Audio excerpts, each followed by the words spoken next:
اب راجکماری کے پاس وہ چابی تھی جو جادوئی درخت کے دروازے کو کھول سکتی تھی۔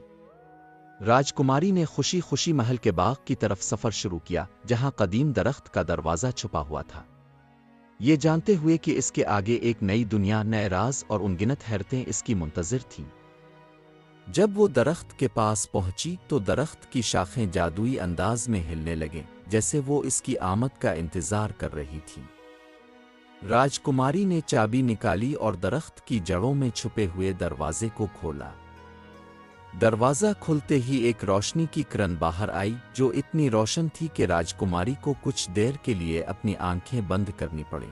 جب اس نے دوبارہ آنکھیں کھولی تو خود کو ایک نئی اور حیرت انگیز دنیا میں پایا۔ یہ جادوئی دنیا محل کے باغ سے بالکل مختلف تھی۔